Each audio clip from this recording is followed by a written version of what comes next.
Hey guys, it's Barrett with the Gimme Camper. So this is going to be our video talking about Yellowstone National Park. Now, I meant to have this video done earlier and I was going to do it in the park. We're back home already now. This is the one video from our trip that I still have to work on. But I want to tell you, we were going to stop in Yellowstone on the way from West Yellowstone to the Tetons and do a video there. But traffic decided otherwise. So we took a left to go into the west entrance to Yellowstone, and cars were backed up all the lanes all the way almost back to town. And we decided to hang a ride in the visitor center and just turn around and go the other way. So as I would have liked to have a nice pretty background, you're just going to have to deal with my house, okay? So what's there to say about visiting Yellowstone Park? Now, everybody knows, because they've heard all their life, that Yellowstone's huge, but I don't think you actually put it together about how big it is until you go and how much time you need to do it. Now, I'm going to tell you that there's one main loop that goes all the way around the campground, and that loop is over 70 miles long. There is a road that cuts that loop in half so you can get through a little bit faster if you're going to a certain area, but 70 miles long, I think it's 72 miles, is the main scenic loop. And so that should just tell you that it's going to take you a while to get in there. Don't make the mistake I made on the first day and turn in to go into the entrance and then realize maybe I should have looked at my fuel gauge first, because we had like 45 miles estimated on our fuel range and we were most of the way into the park. I didn't really want to turn around and go out of the park, so I did find a fuel station in the park on my GPS, but it was still like 30 miles away. So we did cut it a lot closer than I like to, because I like to fill up when we have a quarter of a tank left. Now, seeing this park is rather overwhelming. I suggest that you kind of plan ahead. I didn't do all that much planning ahead, but I did use the Gypsy app, which we also used in the Tetons. We also used it in the Badlands. We also used it around the Black Hills. And it was just great. You know, it gave us a good overview, told us the places we needed to stop, and it gave us a game plan. So I highly recommend getting that. But when I tell you that Yellowstone was a little bit overwhelming, this is what I'm going to say. So we didn't do really any hiking at Yellowstone or anything. We had, I think, four or 5 days there, but every day was a lot of work. Like, it was like a road trip every day. You get in the truck in the morning, you go, and you want to start early so you can try to see more wildlife and stuff. And you go, and you kind of have a section of the park in mind that you're going to want to go to. So you start going down there, and then all of a sudden it's dark and you're coming back out of the park. And so, you know, it just felt like a road trip. It was enjoyable because of the sights and stuff, but it was the least enjoyable of our 3 spots that we went to camping, just because of all the driving involved.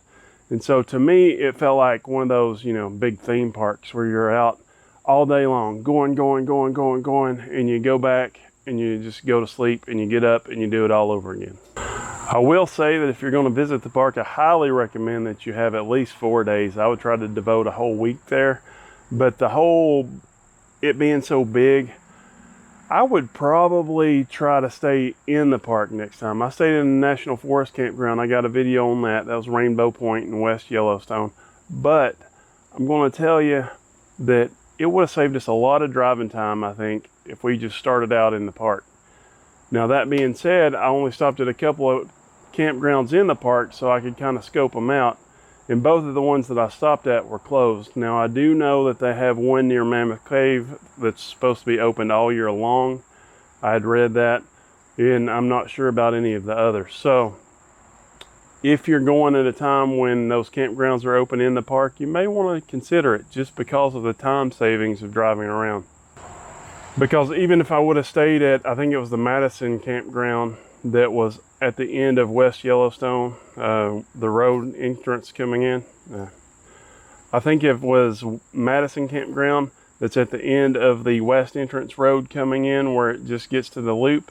That would have saved me like 30 minutes twice a day right there. So I'm just saying you might want to consider it. Now, I will say that it was mid-September when we visited Yellowstone, and the weather was great. The tourism for the most part was great because we would only get in a traffic jam on that road going to West Yellowstone and back, and that would be at dusk and at dawn. And so, you know, those times when people are really trying to get the most out of the early morning and late afternoon to see more wildlife and stuff, that's when there would be more traffic on the road. But besides the one day where we were going to go over there and make the video, we didn't have hardly any traffic issues. We did have to wait, you know, it's probably like a 15-minute delay most of the times during those busy hours. There was one night where we had to wait about 45 minutes and just kind of put along that whole road going to West Yellowstone. But all in all, we didn't have that many issues compared to what I have seen and overheard. So I highly recommend mid-September because the weather was great, wasn't too hot or anything like that either. So the diesel in the park was $3.99 a gallon, which was a little bit more than it was in town, but it wasn't. I think it was like 50 cents more, but just remember to get fuel before you go into the park. Now, we did see all of the stuff that you just think about whenever you think about Yellowstone. So we saw some geysers, some hot springs, some mud pots. You know, we did go to see Old Faithful, but there's a lot of stuff in Yellowstone that you just don't really think about when you think Yellowstone. Some of these things are like canyons, like the Little Grand Canyon at Yellowstone. That was awesome, especially at the Artist Point. Artist Point was very beautiful. I highly suggest stopping that. I put it like in the top 4 places you want to stop at Yellowstone. There's also a lot of grasslands and waterfalls and just beautiful water features all throughout the park, lakes, all kinds of stuff. I mean, it's got everything there. It's kind of crazy for being such a smaller geographical area, even though it's huge when you just think about the size of parks. I got to keep going back to that because you just don't realize how big it is. But I'm saying, you know, you don't realize all those different kind of ecosystems are going to be within that space.